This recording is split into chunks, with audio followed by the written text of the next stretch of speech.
ಬೆಂಗಳೂರಿನ ಜನ ಈಗಾಗಲೇ ನೀರಿಗಾಗಿ ಬವಣೆ ಪಡ್ತಾ ಇರೋದು, ಹಾಹಾಕಾರ ಪಡ್ತಾ ಇರೋದು, ನೀರಿನ ತತ್ವಾರ ಎದುರಾಗಿರ್ತಕ್ಕಂಥದ್ದು ಎಲ್ರಿಗೂ ಗೊತ್ತಿದೆ. ಇನ್ನು ಬೇಸಿಗೆ ಆರಂಭದ ಹಂತದಲ್ಲಿದ್ದೀವಿ. ಆದರೆ ಈ ಬಿಸಿ ಮುಖ್ಯಮಂತ್ರಿಗಳ ಗೃಹ ಕಚೇರಿಗೂ ತಟ್ತಾ ಅಂತ. ಮುಖ್ಯಮಂತ್ರಿಗಳ ಗೃಹ ಕಚೇರಿಗೆ ನೀರಿಲ್ಲ.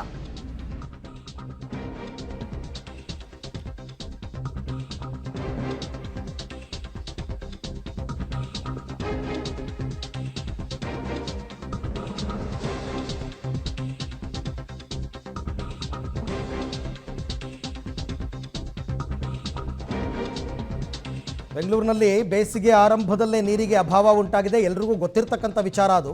ಆದರೆ ಮುಖ್ಯಮಂತ್ರಿಗಳ ಗೃಹ ಕಚೇರಿಗೂ ತಟ್ತಾ ನೀರಿನ ಬಿಸಿ. ಜಲಮಂಡಳಿಯ ಟ್ಯಾಂಕರ್ನಿಂದ ಗೃಹ ಕಚೇರಿ ಕೃಷ್ಣಾಗೆ ನೀರು ಪೂರೈಕೆಯಾಗಿದೆ. ನೀರಿನ ಅಭಾವದ ಹಿನ್ನೆಲೆಯಲ್ಲಿ ಸಿಎಂ ಗೃಹ ಕಚೇರಿಗೆ ನೀರಿನ ಟ್ಯಾಂಕರ್ ಬಂದಿದೆ. ಬರ ನಿರ್ವಹಣೆ ಸಭೆ ಇಟ್ಕೊಂಡಿದ್ದರು ಮುಖ್ಯಮಂತ್ರಿಗಳು.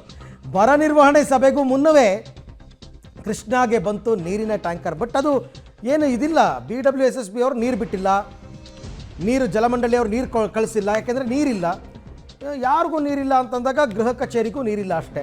ಕೊನೆಗೆ ಅವರು ವಾಟರ್ ಟ್ಯಾಂಕರಲ್ಲಿ ನೀರನ್ನು ಪೂರೈಕೆ ಮಾಡಿದ್ದಾರೆ ಮುಖ್ಯಮಂತ್ರಿಗಳ ಗೃಹ ಕಚೇರಿ ಕೃಷ್ಣಾಗೆ. ಬರ ಬಂದು ನೀರಿಲ್ಲ, ಕುಡಿಯೋ ನೀರಿಗೆ ತತ್ವಾರ ಅಂತಂದರೆ ಮುಖ್ಯಮಂತ್ರಿಗಳಾದ್ರೇನು, ಜನಸಾಮಾನ್ಯರಾದ್ರೇನು ಎಲ್ರಿಗೂ ತಟ್ಟುತ್ತೆ, ಎಲ್ರಿಗೂ ತಟ್ಟುತ್ತೆ. ಹಾಗಾಗಿ ಇವಾಗ ಅಲ್ಲಿಗೂ ಕೂಡ ನೀರಿಲ್ಲ. ನೋಡಿ, ಬೆಂಗಳೂರು ಜಲಮಂಡಳಿ ಲಾರಿ ಬಂದಿರತಕ್ಕಂಥದ್ದು, ಟ್ಯಾಂಕರ್ ಬಂದಿರೋದು ಗಮನಿಸ್ತಾ ಇದ್ದೀರಾ. ಎಲ್ಲಿಗೆ ಅಂತಂದರೆ ಗೃಹ ಕಚೇರಿ ಕೃಷ್ಣಾಗೆ, ಅಲ್ಲಿಗೆ ಸಪ್ಲೈ ಮಾಡೋದಕ್ಕೆ ಬಂದಿರತಕ್ಕಂಥದ್ದು.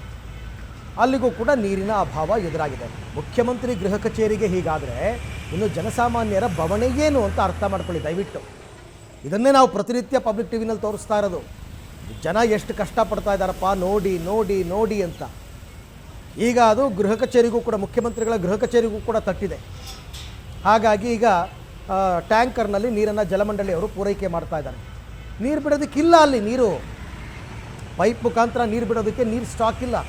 ಇವ್ರ ಪಾಪ ಎಲ್ಲೋ ಬೇರೆ ಕಡೆಯಿಂದ ಏನೋ ಕಲೆಕ್ಟ್ ಮಾಡಿ, ನೀರು ಕಲೆಕ್ಟ್ ಮಾಡಿಕೊಂಡು ಮುಖ್ಯಮಂತ್ರಿಗಳ ಗೃಹ ಕಚೇರಿ ಕೃಷ್ಣಾಗೆ ತಗೊಂಡು ಬಂದಿದ್ದಾರೆ ಅಷ್ಟೇ.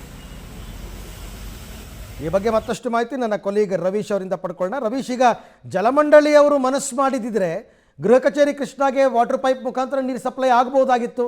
ಬಟ್ ಟ್ಯಾಂಕರ್ ಕಳಿಸಿರೋದು ಯಾಕೆ, ಏನು ಉದ್ದೇಶ ಅಂತ?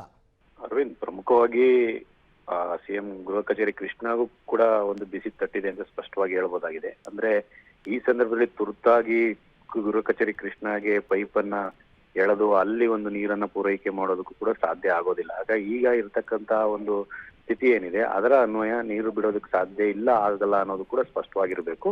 ಆ ಕಾರಣಕ್ಕೋಸ್ಕರವಾಗಿ ಒಂದು ದೊಡ್ಡ ಟ್ಯಾಂಕರ್ ಮೂಲಕ ಜಲಮಂಡಳಿಯಿಂದ ನೀರು ಪೂರೈಕೆ ಆಗ್ತಾ ಇರ್ತಕ್ಕಂಥದ್ದು. ಅದು ವಿಪರ್ಯಾಸ ಅಂದ್ರೆ ಇವತ್ತು ಮುಖ್ಯಮಂತ್ರಿಗಳು ಬರ ನಿರ್ವಹಣಾ ಒಂದು ಪರಿಶೀಲನಾ ಸಭೆಯನ್ನು ಕೂಡ ನಡೆಸ್ತಾ ಇದ್ರು. ಅದಕ್ಕೂ ಮುನ್ನ, ಸಭೆಗೂ ಮುನ್ನ ಒಂದು ವಾಟರ್ ಟ್ಯಾಂಕ್ ಗೃಹ ಕಚೇರಿ ಕೃಷ್ಣಾಗೆ ಬಂದು ನೀರನ್ನು ಪೂರೈಕೆ ಮಾಡಿ ಹೋಗಿರ್ತಕ್ಕಂಥದ್ದು ಕೂಡ ನಾವು ನೋಡ್ಬೋದಾಗಿದೆ.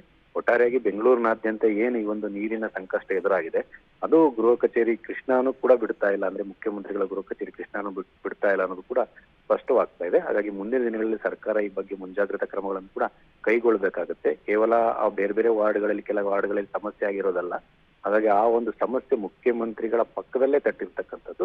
ಈ ನಿಟ್ಟಿನಲ್ಲಿ ಸರ್ಕಾರ ಇವತ್ತಿನ ಸಭೆಯಲ್ಲಿ ಯಾವ ರೀತಿ ತೀರ್ಮಾನಗಳು ತೆಗೆದುಕೊಳ್ಳುತ್ತೆ ಅಂತ ಕೂಡ ಕಾದ್ ನೋಡ್ಬೇಕು. Arvind, okay Ravish, thank you ತಮ್ಮೆಲ್ಲ ಮಾಹಿತಿಗೆ. ಇಲ್ಲೇ ಹೀಗಾದರೆ ಇನ್ನು ಸರ್ಕಾರಿ ಬಂಗಲೆಗಳು, ಸರ್ಕಾರಿ ಅತಿಥಿ ಗೃಹಗಳು, ಮಂತ್ರಿಗಳ ಮನೆ ಸರ್ಕಾರದ ವತಿಯಿಂದ ಕೊಟ್ಟಿರೋದು, ಅಲ್ಲಿಗೆಲ್ಲ ಏನಪ್ಪ ಗತಿ? ಅಲ್ಲಿಗಾದರೂ ನೀರು ಪೂರೈಕೆ ಆಗ್ತಿದೆಯಾ ಅಥವಾ ಅಲ್ಲಿಗೂ ಟ್ಯಾಂಕರಲ್ಲೇ ಕಳಿಸ್ಬೇಕಾ? ಮುಂದಿನ ದಿನಗಳಲ್ಲಿ ಆ ಥರ ಆದರೂ ಕೂಡ ಏನು ಆಶ್ಚರ್ಯ ಪಡಬೇಕಾಗಿಲ್ಲ ಅಷ್ಟೇ.